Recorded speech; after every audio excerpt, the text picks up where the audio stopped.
Hey everybody, I am back here with you guys and we are going over Unit 2 today. This is going to include specialty clinical procedures and it's going to cover chapters 21, 29, and 30. So be sure to read those in your textbook and watch all of our lecture videos over this content. As a reminder, I put your learning objectives here, and after concluding this lecture, these are the key points that you should be able to take away. Alright, so let's begin talking about standard precautions.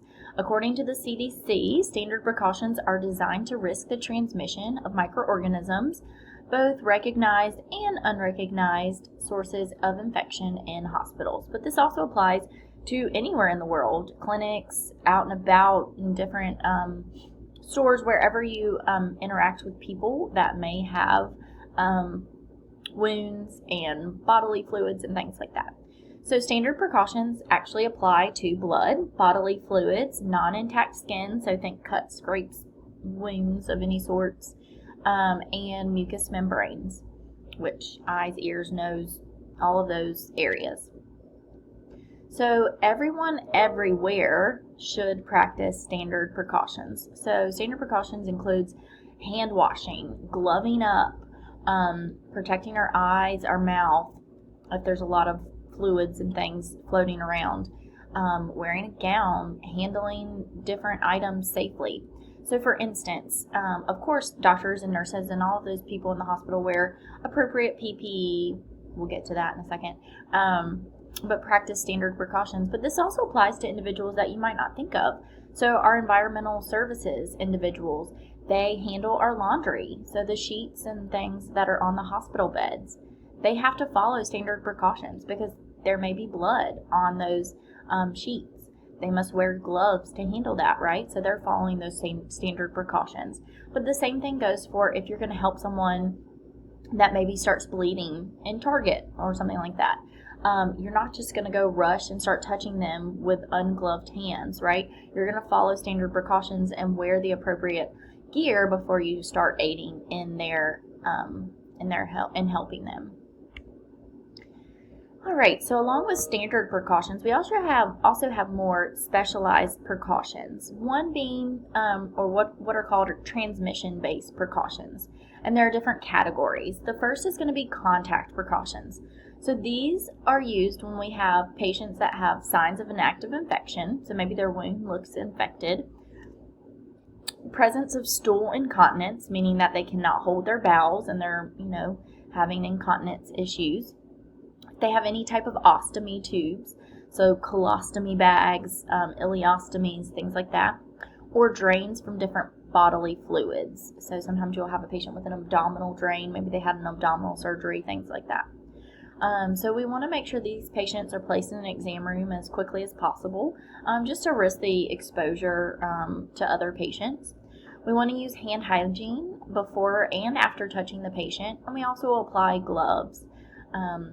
We're going to put gloves on, obviously, a gown if we're going to have a lot of contact. Maybe we're having to clean up that bowel movement for that patient. Obviously, we'll want to wear a gown and our gloves in that aspect because we may, it may be a lot. We would obviously wash our hands after we remove that PPE. And PPE, guys, sorry I haven't defined this yet, is personal protective equipment. And that's gloves, gowns, masks, all of those things are PPE. We're going to clean and disinfect the room immediately after use. And for those that may have diarrhea or that stool incontinence, we're going to designate a bathroom to them and reduce the use from other individuals or eliminate the use from other individuals. One of the reasons is that contact precautions are often given to patients that have a condition called C. diff. Clostridium difficile is the full name of that. It's a very contagious disorder, and so and it causes diarrhea and things. And so those individuals would be put on contact precautions, and we would want those individuals to use a specific bathroom so that we reduce the risk of infecting others. So that's our first transmission-based precaution, is contact precautions. Our next precaution is called droplet precautions, and these are used when a pathogen can be transmitted through droplets. So some examples of these would be the flu, RSV, Bordella pertussis. These types of diseases can be spread by droplets. So coughing, sneezing, those droplets are flying through the air. It's important that we place our patients in an exam room and make sure the door is closed, right? Because droplets can fly and spread. We want to give a mask to the patient and place them away from others that are waiting. We should also put on a mask when we're entering the exam room.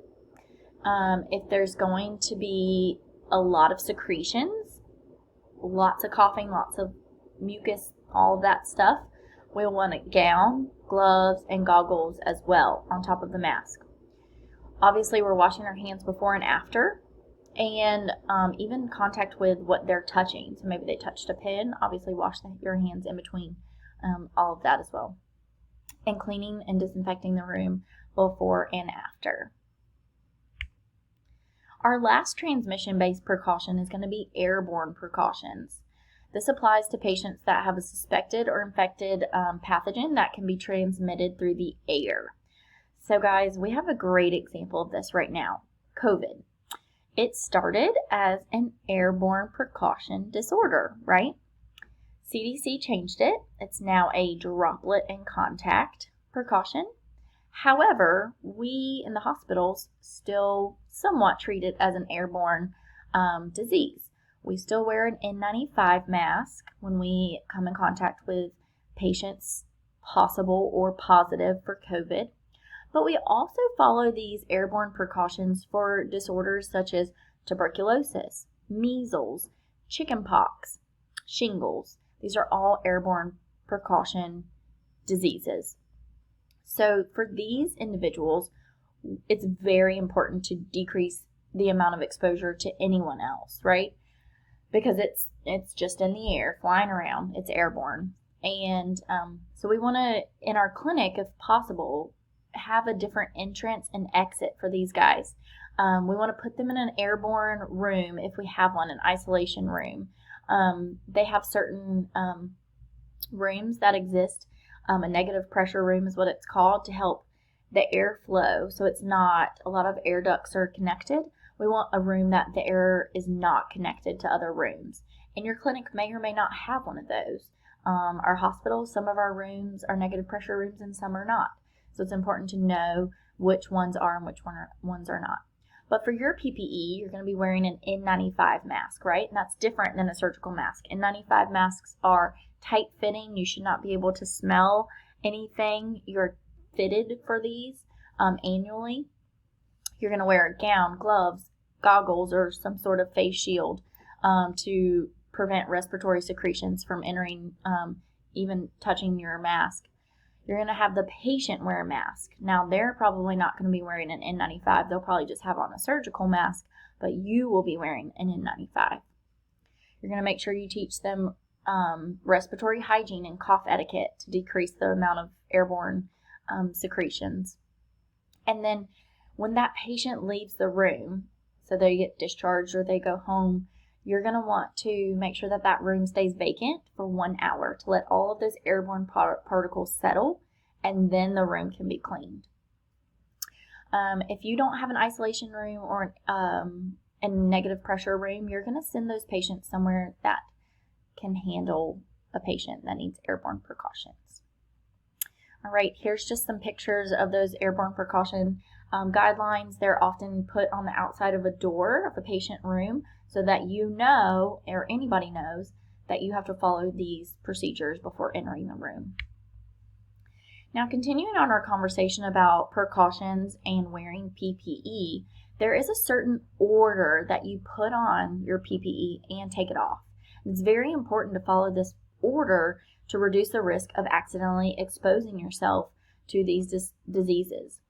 So when we put them on, we put on our gown first, we put on our mask, then we put on our goggles or our face shield, and last we put on our gloves. That's important to put them on correctly, but what's even more important is we enter the patient's room, we've been exposed to what have you, leaving the room, what we take off first. So you'll think, what's the dirtiest thing? It's going to be your gloves. So those come off first, and you dispose of them, and you do your hand hygiene.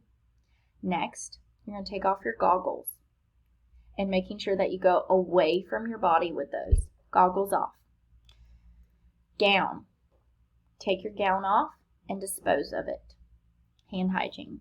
And last, because if you think about it, our mouth is probably the most susceptible area, right, for things to enter. Our mask comes off last. Okay, so gloves, goggles, gown, mask. Sometimes in the hospital you'll see nurses and doctors and people taking off their gloves and their gowns at the same time. That's not necessarily wrong. And actually the CDC, if you're in an airborne precautions room, want you to take your gown and your gloves off inside of the room, step out of the room, and then you can take off your goggles and your mask, or your face shield and your mask. So there's a little bit of differing here, but for our purposes, I want you to follow this order for donning and removing. And it's called donning and doffing. That's putting on and taking off your PPE. So quickly, before we hop over to our next lecture video, we have a few more minutes, I'm going to talk about medical asepsis. So we're going to talk about two different things, medical and surgical asepsis. Medical asepsis are just our general cleaning practices, so hand washing, general cleaning and disinfecting, following those standard precautions. And this is when we just want objects to be clean, right? We want anything that's going to be used on the external areas of our body, think stethoscopes, blood pressure cuffs, what have you, anything that's going to be used on the outside of our bodies to be clean, right? Just to mention, hand washing, there's some great videos here. I hope by now everyone is super familiar with washing their hands the correct way. It's also important that if we're not using soap and water, to use a hand sanitizer that has at least 60% alcohol. Right now, this day and age, I'm sure you've heard hand washing over and over and over again, so I'm not going to beat a dead horse, but just be sure to be familiar with hand washing practices. But opposite of medical asepsis is our surgical asepsis, and this is when we are actually trying to destroy all microbial life because an invasive procedure is going to be performed. So we're going inside the body cavity. We have to be as disinfected and clean as possible. So all equipment must be sterile, and not just clean, it has to be sterile. Once the items and areas are sterilized, we have to keep it as sterile as possible, and no non-sterile items can touch or interrupt our sterile fields. And they have a saying, especially in surgery, if in doubt, throw it out. So if, for instance, you're not sure if an item is sterile, throw it away, discard it, because it's not worth the risk, right? Our living tissues, so our bodies, cannot be completely sterilized, right? There's no way for us to be completely sterile, but we can make it as free as possible of pathogens as much as we can. So one way is surgical hand cleansing. So we'll talk about that in the next slide, but it's different than just normal hand washing. Surgical hand washing is very different. Also, preparing the patient's skin with a surgical scrub solution before applying sterile drapes is really important, because we're trying to take as many microbial organisms off of our body. So here, guys, you're going to see the difference in medical asepsis and surgical asepsis. Take some time to read over this because it's important to know the difference. General hand washing, we're washing the hands and wrists. It's about 1 minute in duration. We're holding the hands down normally. We can apply lotion afterwards. This is just some key points. But for surgical asepsis, it's 3 to 6 minutes that we're scrubbing our hands. If you'll notice, if you've ever watched Grey's Anatomy or other medical shows, they hold their hands up. Sorry, I did the opposite way. They hold their hands up and they scrub it this way. And the reason being is they want most of the microbes to go to the furthest part of their body, right? Because the most important parts that are entering the body are going to be those fingertips, right? So the surgeons want this to be the most sterile, or as sterile as possible, and have the rest trickle down their arms, right? And then they also glove with sterile gloves, obviously. But it's very different, very different. So read this slide, familiarize yourself with the differences in medical and surgical asepsis.